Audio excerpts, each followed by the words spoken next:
The rain fell in sheets, turning the sidewalk outside Caldwell Concert Hall into a river of reflected neon. Marcus Cole's fingers moved across the guitar strings like they were telling secrets, each note rising above the storm. His voice cracked on the high notes, raw and unpolished, but it carried something the polished performances inside could never touch: truth. A crowd gathered despite the weather. College students, office workers, a mother with her daughter. They stood under umbrellas, phones out, some recording, others just listening. Marcus's eyes were closed, lost in the melody, unaware of the expensive shoes clicking toward him. Victoria Harlow emerged from the concert hall's golden doors, her emerald green dress pristine under the awning. She was 43, angular, and carried authority like a weapon. Her heels clicked sharply against wet concrete as she approached. "Excuse me." Her voice cut through the music like glass breaking. Marcus opened his eyes but kept playing, transitioning to a softer chord. The crowd shifted, sensing confrontation. I said, "Excuse me." Victoria stepped closer, rain misting her carefully styled hair. "Do you have any idea what you're doing?" Marcus's fingers stilled. The sudden silence felt heavier than the music.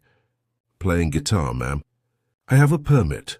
"A permit?" She laughed, the sound sharp and dismissive. "You're creating a disturbance." "This is Caldwell Concert Hall, not some subway platform," the crowd murmured. Someone's phone camera light glowed brighter. "I'm just playing music," Marcus said quietly. His grandmother's notebook lay open beside him, lyrics scrawled in fading ink. Victoria's expression hardened. "What you're making isn't music. It's noise." "Got a noise for spare change?" She gestured to his open guitar case where crumpled bills and coins sat scattered. "People come here for art, not to hear—" She paused, her eyes traveling over him deliberately. "This." Marcus felt the familiar weight settle on his chest. The invisible pressure of being seen but not recognized. He'd felt it his whole life. "Pack up and leave," Victoria said, "or I'll call security." "Actually—" She pulled out her phone. "I'll call them now."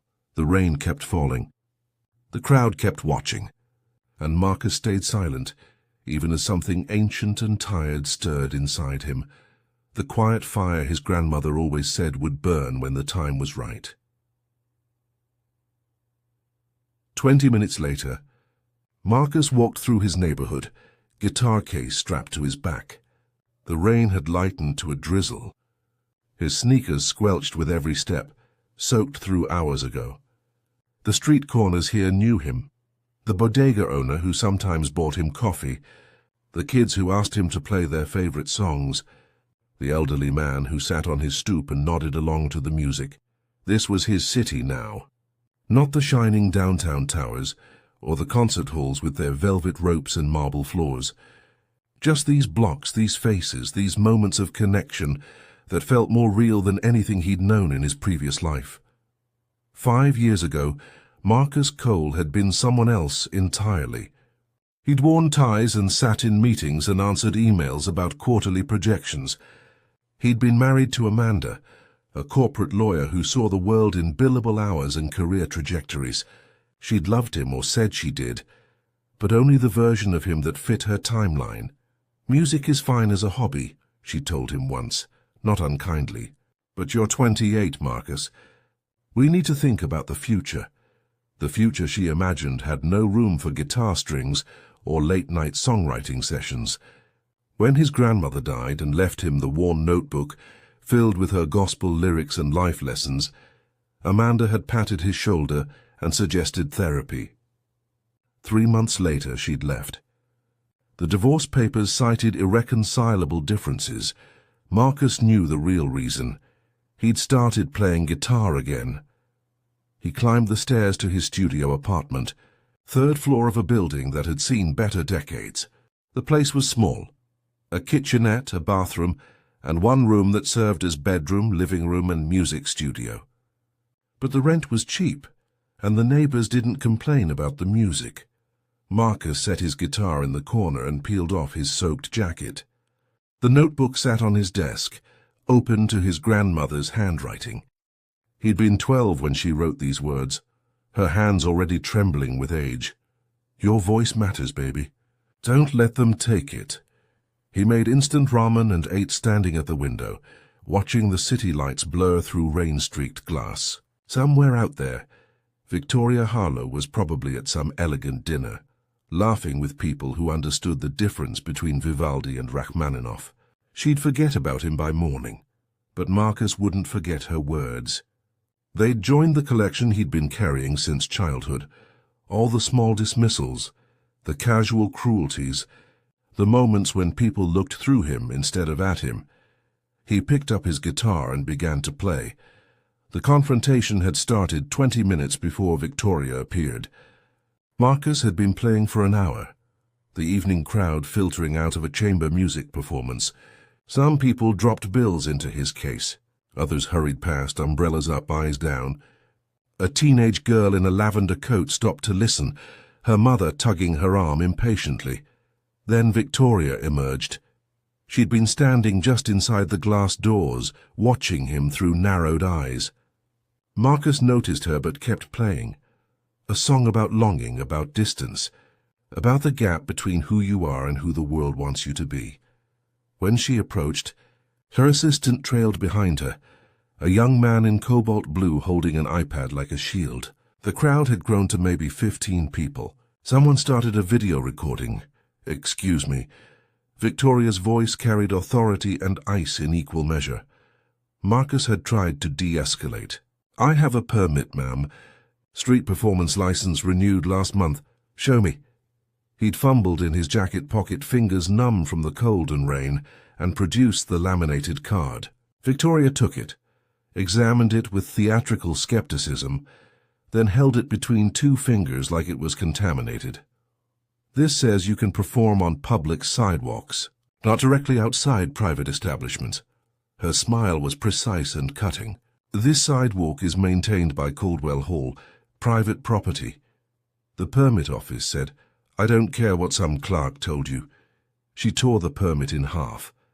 The crowd gasped. Someone's phone camera pushed closer. "What you're doing here is loitering and panhandling dressed up as performance." Marcus felt his face grow hot. "I'm just playing music. Are you?" Victoria glanced at his guitar case, at the modest collection of bills and coins. "Because from where I stand you're exploiting people's guilt and charity. Real musicians audition. They train. They earn their place on a stage." She gestured to the concert hall behind her. "They don't sit in the rain begging." The words landed like physical blows. Marcus had heard variations of them before, but never so publicly, never so deliberately cruel. "People like you," Victoria continued, her voice dropping to a whisper, meant only for him but caught by a dozen phone microphones, "don't make real music. You make noise, and you're making it in front of my venue. So pack up, or I'll have security remove you and every penny in that case." The crowd had grown silent. The rain fell harder. Marcus felt every eye on him, felt the weight of judgment and pity and curiosity pressing down. He didn't argue, didn't defend himself. He just closed the notebook, carefully placed his guitar in its case, and collected the scattered bills with shaking hands. As he stood to leave, the teenage girl in lavender broke free from her mother and pressed something into his hand, a folded $20 bill. "Don't stop playing," she whispered, eyes bright with tears or rain. Marcus walked away. Behind him, Victoria returned to the concert hall, heels clicking satisfaction. The phones kept recording. The apartment was dark when Marcus finally arrived. He didn't turn on the lights. Just dropped his guitar case by the door, peeled off his soaked clothes and stood in the shower until the water ran cold. When he emerged, he caught his reflection in the mirror, 39 years old, exhausted, invisible. He'd felt this before, the particular ache of being dismissed. It had started young, in classrooms where teachers called on everyone but him, in family gatherings after his parents died, when relatives whispered about the poor boy, but never asked how he felt, in marriage counseling sessions where Amanda described him as emotionally unavailable, when really he'd just been drowning. Music had been his escape. His grandmother understood that. She'd been the only one who sat on the porch and listened to him play for hours, never checking her watch, never suggesting he do something more productive. When she died, she'd left him the notebook and one instruction. "Promise me you'll keep playing, baby. The world needs voices like yours, even when it pretends it doesn't." He'd kept that promise. Through the divorce, through the job he quit, through 5 years of street corners and sparse tips and days when his fingers were too cold to play properly. He'd kept playing because stopping felt like disappearing completely. Marcus sat on the edge of his bed, grandmother's notebook open on his lap. The pages were warped from years of handling, some lyrics crossed out, some circled, some marked with little stars she'd drawn when a line felt especially true. He ran his fingers over her handwriting, trying to remember the sound of her voice. "Your voice matters, baby. Don't let them take it. But what if they already had? What if Victoria was right? What if he was just noise? Just a man with a guitar pretending his songs meant something?" Outside, the city hummed with distant sirens and car horns. Someone in the building was playing television too loud. Life continued indifferent. Marcus picked up his guitar. His fingers found the strings almost unconsciously. And then he started playing something new. Not a cover.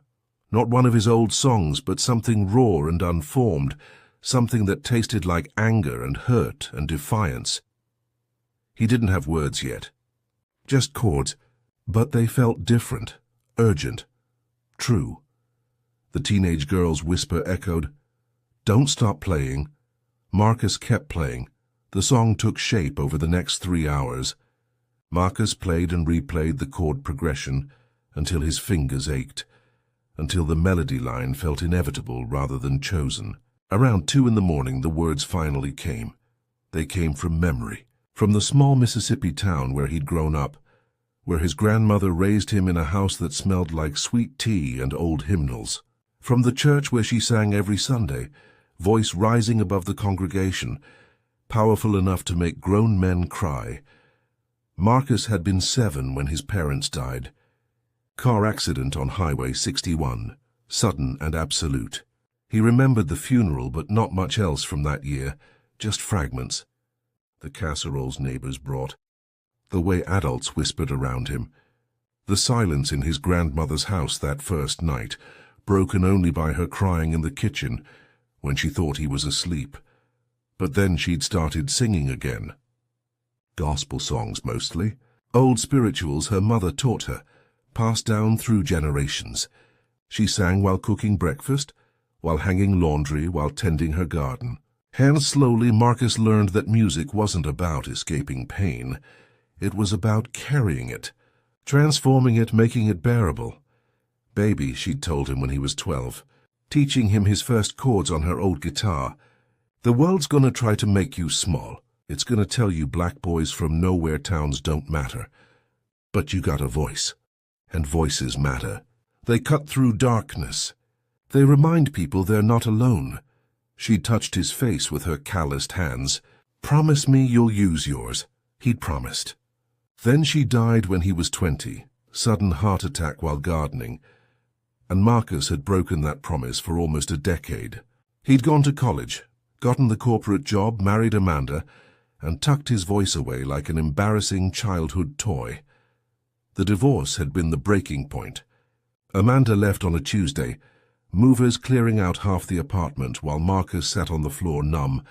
After they left, the silence felt unbearable, so he'd picked up the guitar he'd kept hidden in the closet and played until his fingers bled. 2 weeks later, he quit his job, sold everything that wouldn't fit in a duffel bag, moved to the city with $700 and his grandmother's notebook. People called it a breakdown. Marcus called it waking up.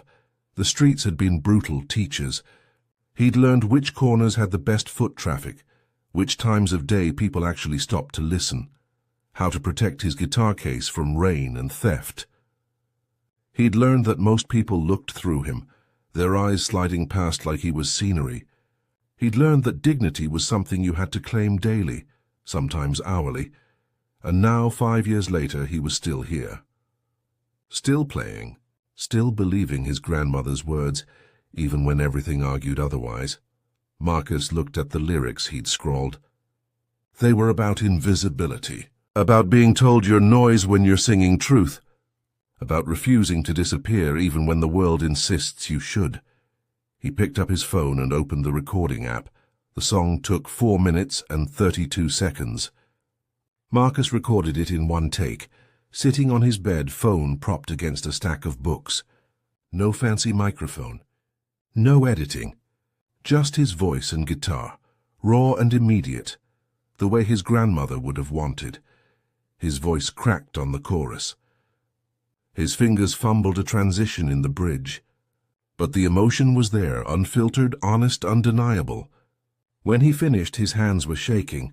Marcus listened to the playback once. It sounded rough, unpolished, real. He almost deleted it. His finger hovered over the button. But then he remembered the teenage girl in lavender, remembered her whispered plea, and instead he opened a small music platform he'd used before, mostly for sharing covers with a handful of followers he'd accumulated over the years. He uploaded the video and typed a caption, "For everyone who's ever been told they don't belong." Then he put his phone face down on the nightstand and fell asleep. Morning light woke him 4 hours later. Marcus reached for his phone out of habit, squinting at the screen. 53 notifications. He blinked, confused, and opened the app. The video had 50,000 views. Marcus sat up, suddenly alert. Comments flooded the screen faster than he could read them. "This is what real music sounds like. I'm crying at my desk. Who is this? Why doesn't this have 1 million views? The rawness, the honesty, this is everything." His follower count had jumped from 200 to 5,000, and it was still climbing. By the time Marcus made coffee, the video had reached 75,000 views. His phone buzzed constantly. Direct messages, tag notifications. Someone had shared it on Twitter, then Instagram. Then a music blog called Raw Voices posted it with the headline, "Unknown street musician drops the most honest song of the year." Marcus sat at his desk, coffee growing cold, watching the numbers climb. 100,000, 150, 200,000. It felt surreal, like watching someone else's life. A radio DJ from a local station messaged him, "Can we play this on air? We need permission." Then another, "Would you come on our morning show?" Then a music producer, "I'd love to talk about your sound." The video from outside Caldwell Concert Hall started circulating too. Someone had titled it, "Concert Hall Manager Calls Street Musician Gutter Noise. You Won't Believe His Response."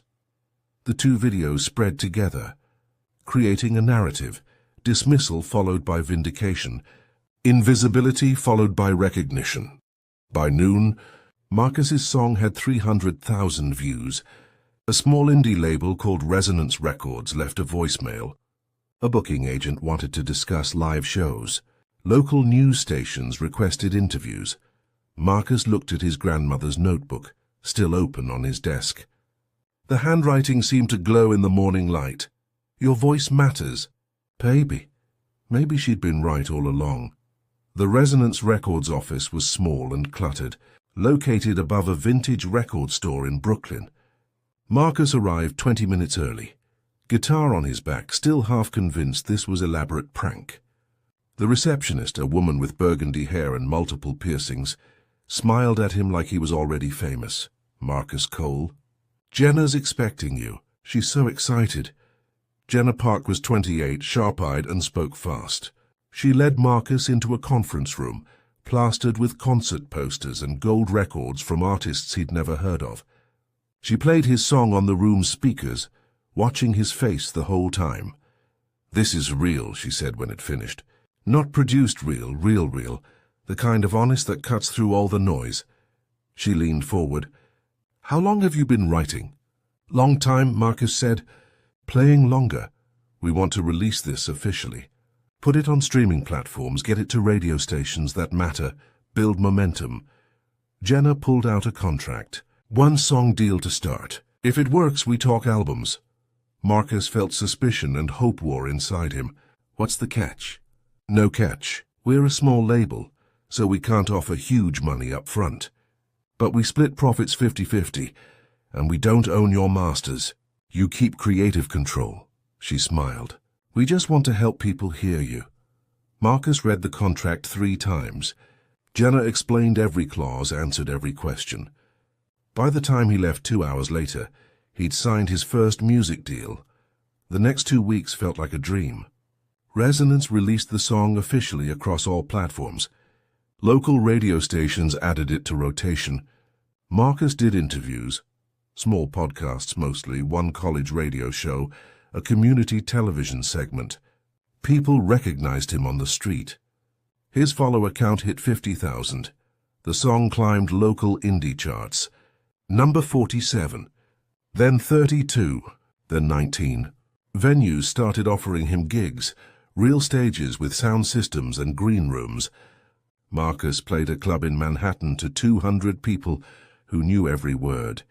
He played a coffee house in Queens where people cried openly. "This is just the beginning," Jenna told him after the Queens show. "Once we crack the top 10, everything changes." But then the momentum stalled. Radio play plateaued. The song peaked at number 12 on the local charts and stuck there for 3 days before sliding to 15. Streaming numbers flattened. The viral attention shifted to the next new thing.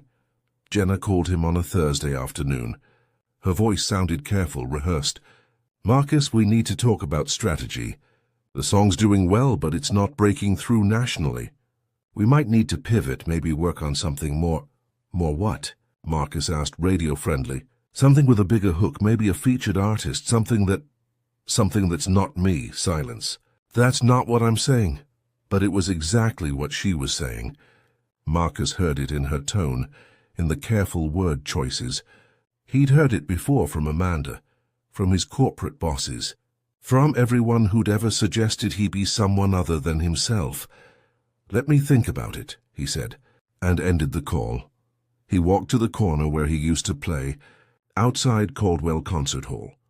Someone else was there now, a young woman with a violin. She nodded at him, starstruck and nervous. "You're Marcus Cole, your song—" "It's incredible." "Thanks," Marcus said. He stood there for a long time watching her play, wondering if this was how it ended. The club in Lower Manhattan was called the Echo Room, and it was half empty on Tuesday nights. But Jenna had booked Marcus anyway, hoping to keep momentum going while they figured out their next move. Marcus arrived early, did soundcheck alone, and waited in the tiny green room that smelled like beer and desperation. 30 people showed up.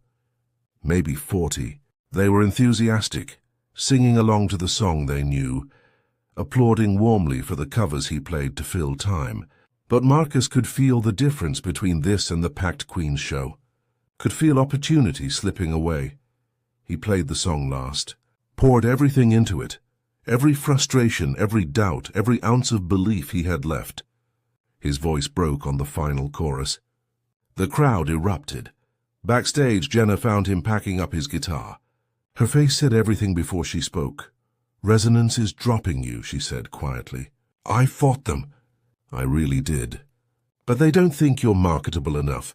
The song's not breaking nationally, and they need to reallocate resources." Marcus felt the words like physical blows. "How long?" "They'll finish out this month's radio campaign. After that, you're on your own." Jenna's eyes were wet. "I'm so sorry, Marcus. You deserve better." "It's fine," Marcus heard himself say. "I've been on my own before."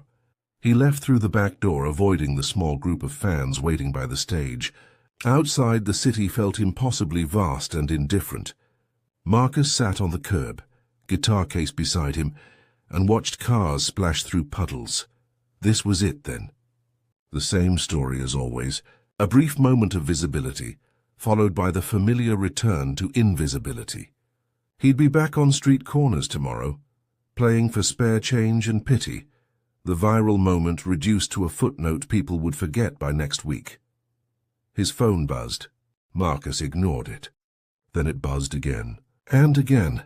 He pulled it out, annoyed, and saw dozens of notifications flooding in. Twitter tags, Instagram mentions, YouTube alerts, all linking to the same post. A famous music producer named David Chen, Grammy winner, platinum records, the kind of name even Marcus recognized, had shared his song with a simple caption, "This is the most honest thing I've heard in years. If you're not listening to Marcus Cole, you're missing something real." The post had been live for 6 minutes and already had 50,000 likes. Marcus watched the numbers climb. His phone crashed from the notifications. When it restarted, the song was trending on Twitter. Music blogs were picking up the story. Major playlist curators were adding the track. His phone rang. An unknown number. Marcus answered. "Is this Marcus Cole?" "This is Samantha Rodriguez from CAA. We'd like to discuss representation." The notifications didn't stop. For 3 days, Marcus's phone became a constant stream of messages, calls, and emails from people who suddenly knew his name. Agents, managers, labels bigger than resonance, television producers, magazine journalists. Everyone wanted a piece of the story, the moment. The man who went from street corner to trending topic. But Marcus felt numb. He sat in his apartment with the phone face down on the desk, unable to answer another call or read another message promising that this could change everything. He'd heard promises before. Jenna had promised momentum. Amanda had promised forever. His corporate job had promised fulfillment. They'd all been temporary. The silence in his apartment felt oppressive. Outside his window, the city continued its indifferent rhythm. Sirens, car horns, distant conversations. Marcus picked up his grandmother's notebook and opened it to a page near the end, where she'd written in shaky handwriting, "Success scares people more than failure, baby. Because failure they know, but success, that means becoming visible. And visible means vulnerable." He'd never understood that line when he first read it. Now he did. Being seen meant exposure. It meant people dissecting his story, his choices, his worth. It meant the possibility of being rejected, not quietly on a street corner, but publicly, nationally, permanently. At least when he was invisible, the hurt was private. Marcus closed the notebook. His guitar sat in the corner untouched for 2 days. He couldn't bring himself to play. Every time he picked it up, his hands froze, wondering if the next song would matter, or if the moment had already passed. His phone buzzed again. Marcus let it ring. The silence after felt heavier than before. That night he walked to his old corner outside Caldwell Concert Hall. The young violinist was gone. Rain fell lightly, turning the sidewalk into a mirror of streetlights. Marcus stood where he'd been humiliated, where Victoria had torn his permit and called him noise. He didn't have his guitar. He just stood there, hands in his pockets, feeling the weight of everything that had happened and everything that might never happen again. A voice behind him said, "You're Marcus Cole." He turned. The teenage girl in lavender stood there, older somehow despite only 3 weeks passing. She held an umbrella over both of them. "You told me not to stop playing," Marcus said. "I meant it." She smiled. "The world's listening now. Don't waste it." She walked away before he could respond. Marcus watched her disappear into the crowd, and something inside him shifted. A small spark. A reminder. He went home and picked up his guitar. Marcus called Jenna the next morning. She answered on the first ring, breathless. "Marcus, oh my God, have you seen the numbers?" The song hit number 3 on iTunes. Spotify's trending playlists added it. David Chen shared it again. "Major labels are calling me, even though I told them we dropped you." "I need your help," Marcus interrupted. "Not with labels, with something else." They met at a cafe in Brooklyn. Jenna arrived with a laptop and manic energy, already pulling up spreadsheets and analytics before she'd ordered coffee. Marcus waited until she settled. "I don't want a major label," he said. "Not yet." "Maybe not ever." Jenna blinked. "Marcus, do you understand what's happening?" Columbia called. Republic called. I know what they are. And I know what they'll want. They'll want me polished and packaged and radio ready. They'll want the story of the street musician without the actual street musician. He leaned forward. I want to do this differently. How differently? Marcus pulled out his grandmother's notebook and opened it to a page he'd marked. She wrote this when I was 15. Said the music industry would try to own my voice, so I should own it first. He looked at Jenna. I want to stay independent. Release music on my terms. Build something real, not something fast. Jenna studied him for a long moment. That's risky. The momentum you have right now, it's rare. If you don't capitalize immediately, it could disappear. Then let it disappear. I've been invisible before. I can do it again. Marcus smiled slightly. But this time I'll be invisible by choice. What do you need from me? Help me build a team, small. People who believe in the music more than the market. A publicist who understands I won't compromise. A booking agent who knows the venues where people actually listen. A producer who lets me stay rough around the edges. Jenna closed her laptop. Resonance dropped you because they thought you weren't marketable.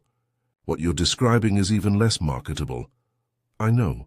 You could lose everything. I never had everything to lose. Jenna laughed, shaking her head. You're either brilliant or insane. Probably both.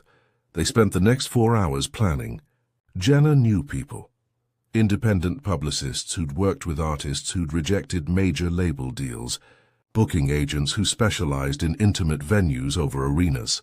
A producer in Philadelphia who recorded in his garage and had 3 Grammy nominations.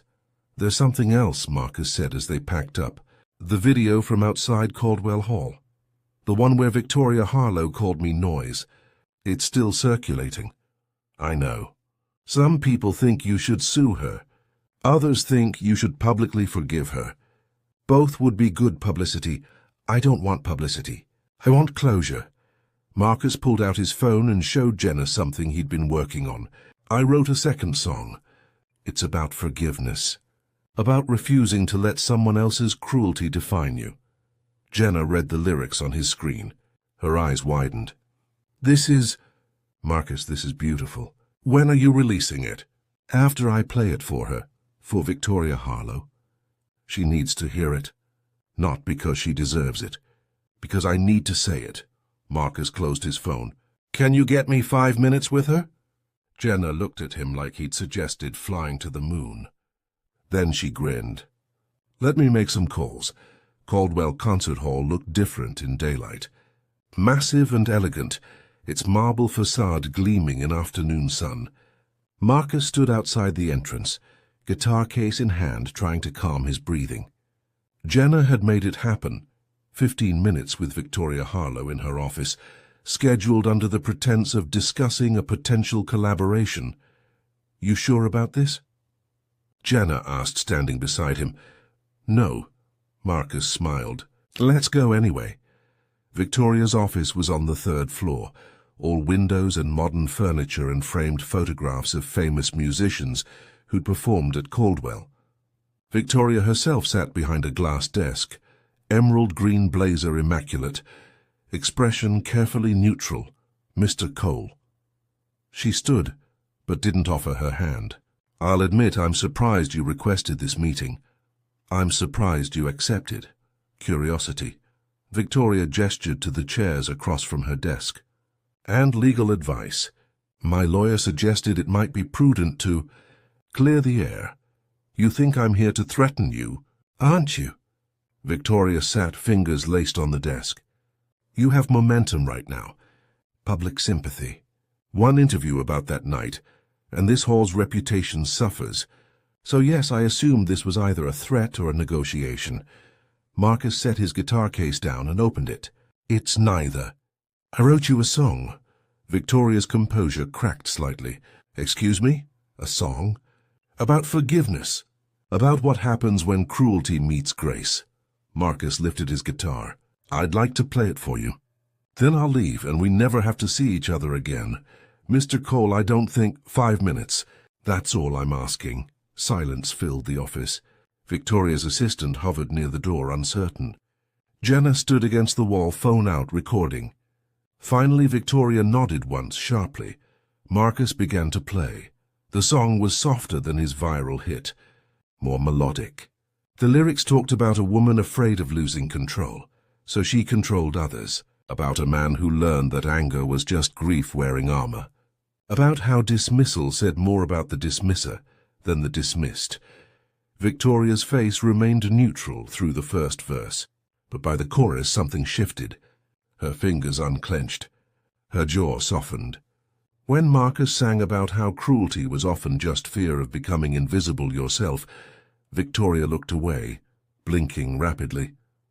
Marcus finished. The final chord hung in the air. "I'm not releasing this," he said quietly, "and I'm not doing interviews about that night. Not because you deserve protection, but because I deserve peace. What you said hurt, but I won't let it define me. And I won't let defining you define me either." Victoria was silent for a long moment. When she finally spoke, her voice was rough. "Why are you doing this?" "Because my grandmother taught me that carrying hate is heavier than carrying forgiveness. And I'm tired of being heavy. I was cruel to you." Victoria's composure cracked further, deliberately, publicly cruel. I don't have an excuse. I was having the worst day, and you were there, and I took it out on you because I could. Because you were—" She stopped. "Black, poor, unimportant, vulnerable." Victoria looked directly at him for the first time. "You were vulnerable, and I used that." "I'm ashamed." Marcus stood. "I appreciate you saying that, I do.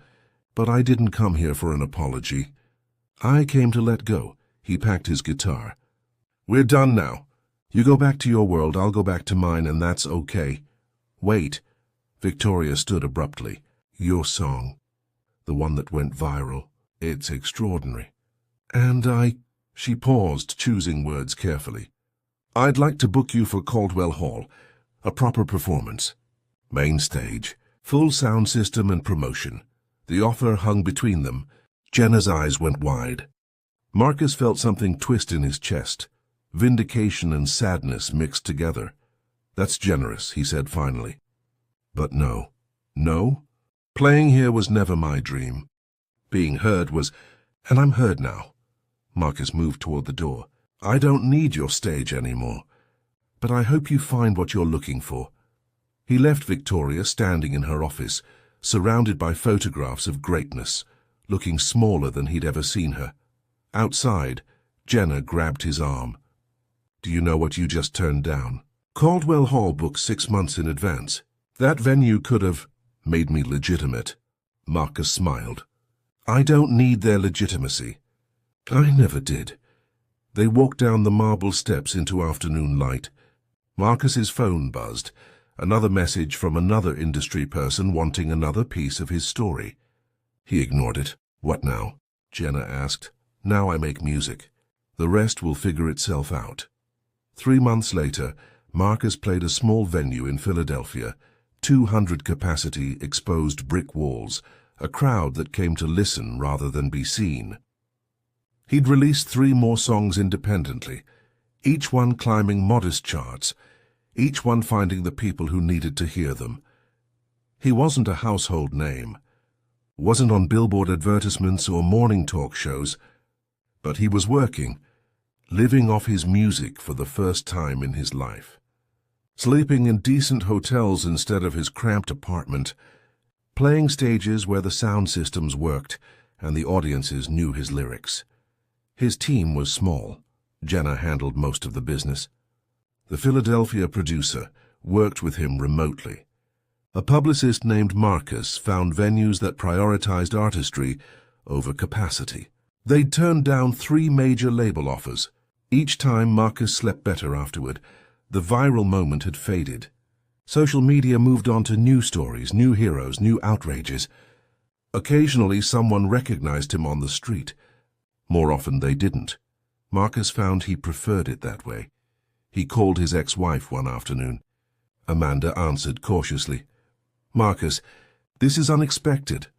"I wanted to thank you," he said. "For what?" "For leaving. I was angry for a long time, but you were right. We wanted different things. You needed someone stable, and I needed to take risks. Neither of us was wrong." Amanda was quiet. "I heard your song. The first one, it made me cry. Good cry or bad cry? Both. She laughed softly. I'm glad you're doing this, Marcus. You sound happy. Like actually happy. I am. And saying it, Marcus realized it was true. He played the Philadelphia show to a sold-out crowd. During the encore, he played a new song, one he'd written the week before about his grandmother, about the notebook, about carrying voices forward. The crowd swayed, phones out, capturing the moment but also present in it. Backstage, a young black kid waited nervously with his mother. The kid held a guitar case covered in stickers. Mr. Cole, I started playing because of you. My teacher said I wasn't good enough for the school concert, but I kept practicing anyway. Marcus knelt down. What's your name? Daniel. Daniel, you want to know a secret? Marcus smiled. Everyone who tells you you're not good enough is just scared of what happens when you prove them wrong. Keep playing. The world needs your voice. The kid's eyes went wide. His mother mouthed, "Thank you," tears streaming. Later on the tour bus heading to the next city, Marcus opened his grandmother's notebook. He'd started adding his own lyrics in the empty pages, continuing the conversation across time and death. On the last page he wrote, "I kept my promise, Grandma. I'm still playing. And finally, I'm being heard." Outside the window, America scrolled past, highways and cities and small towns where other voices were waiting to be discovered. Marcus picked up his guitar and began working on his next song. 6 months after the confrontation, Marcus received an envelope at his apartment. Inside was a handwritten letter from Victoria Harlow and a check for $5,000. The letter was brief.